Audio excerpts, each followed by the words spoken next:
தி sub editor news channel நேயர்களுக்கு எனது அன்பான வணக்கங்கள். இன்றைக்கு நம்ம பார்க்க போகிறது, அதாவது நமது நாட்டையே உலுக்கிய ஒரு நிகழ்ச்சி. அதை பற்றி நம்ம இப்போது பார்ப்போம். அதாவது நமது இந்திய இராணுவமானது உலகிலேயே 4வது இடத்தில் இருக்கிறது. இன்னும் விளக்கமாக சொல்லப்போனால், இந்திய இராணுவ பலத்தில் உலகிலேயே 4வது இடத்தில் இருக்கிறது.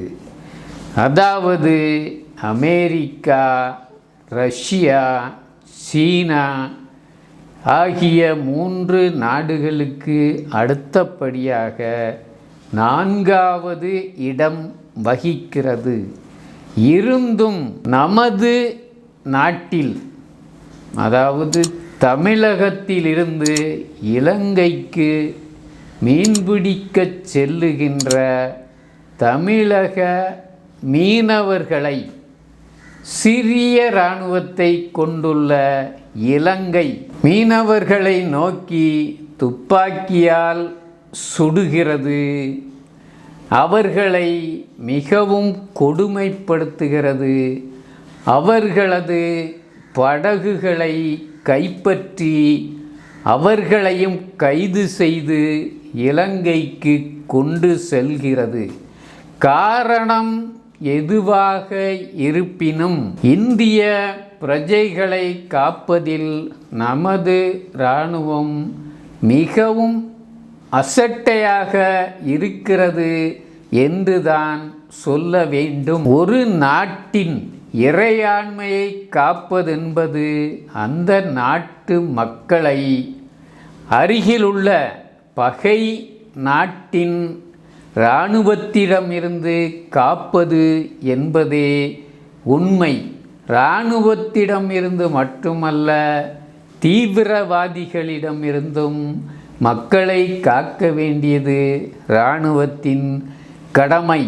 ஏப்ரல் 22ஆம் தேதி இந்தியாவின் குட்டி சுவிட்சர்லாந்து என்று அழைக்கப்படுகிற ஜம்மு காஷ்மீரில் உள்ள பகல்காம் என்ற இடத்தில் உள்ள பைசரன் பள்ளத்தாக்கில் அங்கு குழுமியிருந்த சுற்றுலா பயணிகளை தீவிரவாதிகள், அதாவது பாகிஸ்தான் தீவிரவாதிகள் என்று அழைக்கப்படுகிற தீவிரவாதிகள் கண்மூடித்தனமாக சுட்டதில் 28 இந்தியர்கள் உயிரிழக்க நேர்ந்தது.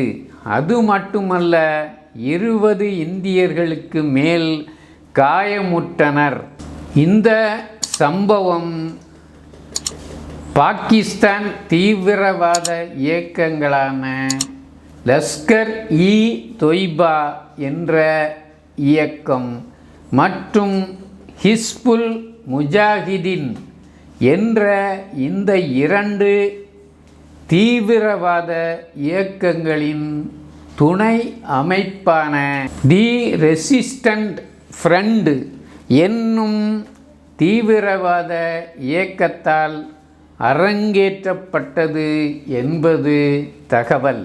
இந்த நிகழ்ச்சிக்கு பின்னர் பாரத பிரதமர் உட்பட அனைத்து பாஜக தலைவர்களும் இந்த குற்றத்தை புரிந்த குற்றவாளிகளுக்கு அவர்கள் எதிர்பார்க்கும் அளவுக்கு மேலான தண்டனையை வழங்குவோம் என்று மேடைகளில் முழங்கிக் கொண்டு வருகிறார்கள். அது மட்டுமல்ல, உடனடியாக இந்தியா நடவடிக்கை எடுக்கும் விதமாக சிந்து நதிநீர் ஒப்பந்தத்தை ரத்து செய்தது. அடுத்தபடியாக பாகிஸ்தான் தூதரக அதிகாரிகளை வெளியேற்றியது. அடுத்தபடியாக இந்திய பாகிஸ்தான் எல்லையில், அதாவது எல்லையில் உள்ள பார்டர் மூடப்பட்டது. இந்த விதமாக இந்தியா நடவடிக்கைகளை எடுத்தது. இதற்கு எதிர்மறையாக பாகிஸ்தான் சிம்லா ஒப்பந்தத்தை ரத்து செய்தது. அடுத்தபடியாக இந்திய பாகிஸ்தான் எல்லையில் இரு படைகளுக்கும் சிறு சிறு மோதல்கள் ஏற்பட்டன.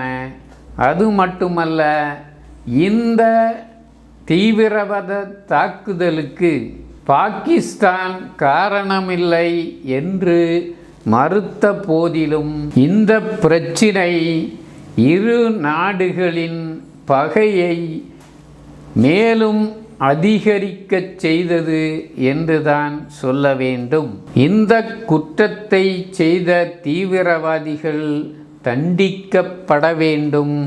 அவர்கள் நீதியின் முன்னால் நிறுத்தப்பட வேண்டும் என்பதில் எந்தவிதமான சந்தேகமும் இல்லை.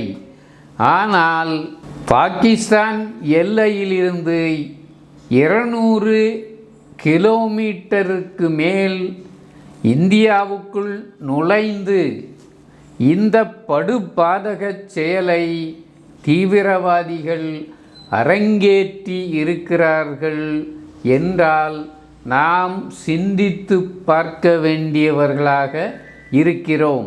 ஆனால் இந்த படுபாதக செயல் நடைபெறுவதற்கான நிகழ்வதற்கான சாத்தியக்கூறுகள் உருவாவதற்கான காரணம் என்னவென்று பார்த்தால், நமது நாட்டின் பாதுகாப்புத்துறை, உள்துறை மற்றும் உளவுத்துறை, இந்த 3 துறைகளின் கண்மூடித்தனமே இந்த படுபாதக செயல் நடப்பதற்கான காரணம் என்பதில் எந்தவிதமான சந்தேகமும் இல்லை. மேலும் வரும் காலங்களில் இந்த விதமான சம்பவங்கள் நடைபெறாமல் இருப்பதற்காக இந்த 3 துறைகளிலும் தேவையான மாற்றங்கள் செய்யப்பட வேண்டும். இந்த 3 துறைகளும் மேம்படுத்தப்பட வேண்டும் என்பதில் எந்தவிதமான சந்தேகமும் இல்லை. நேயர்களே, இதுபோன்ற செய்திகளை சுட சுட தெரிந்து கொள்ள எங்கள் சேனலை சப்ஸ்கிரைப் செய்யுங்கள். எங்களுக்கு தொடர்ந்து ஆதரவு நல்குங்கள் என்று தாழ்மையுடன் கேட்டுக்கொள்கிறேன். நன்றி, வணக்கம்.